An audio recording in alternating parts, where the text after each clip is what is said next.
Chittagong city কর্পোরেশনের 21 স্মারক সম্মাননা পাচ্ছেন বাংলাদেশ জাতীয় ক্রিকেট দলের সাবেক অধিনায়ক তামিম ইকবাল খান। দেশের বিভিন্ন ক্ষেত্রে অবদান রাখার জন্য তামিম সহ আরও 14 জন ব্যক্তি 21 স্মারক সম্মাননা পদক ও সাহিত্য পুরস্কার পেতে যাচ্ছেন।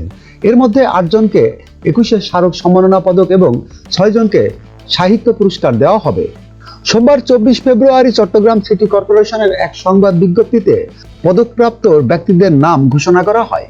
আগামীকাল বুধবার 26 ফেব্রুয়ারি বিকেল 4টায় চট্টগ্রাম এম.এ. আজিজ স্টেডিয়ামের পাশে জিমনেশিয়াম মাঠে অমর 21 বইমেলা উপলক্ষে আয়োজিত এক অনুষ্ঠানে এই সম্মাননা প্রদান করা হবে।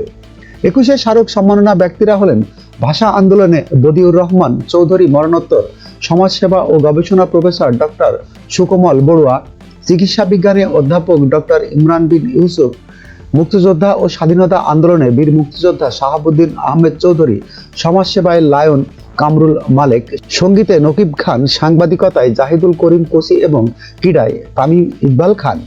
এই 8 জন বিশিষ্ট ব্যক্তিদের 21 স্মারক সম্মাননা প্রদান করা হবে। এছাড়া কথা সাহিত্যিক প্রফেসর আহসান উদ্দিন মরণোত্তর, প্রবন্ধ ও গবেষণা প্রফেসর ডক্টর সলিমুল্লাহ খান, শিশু চিকিৎসা সাহিত্যে প্রফেসর ডক্টর প্রণব কুমার চৌধুরী, কবিতায় জিল্লুর রহমান এবং অনুবাদে ফারজানা রহমান শিমুকে সাহিত্য পুরস্কার দেওয়া হবে। ASBD 24 সত্য প্রকাশে প্রতিশ্রুতিবদ্ধ। চ্যানেলটি সাবস্ক্রাইব করুন।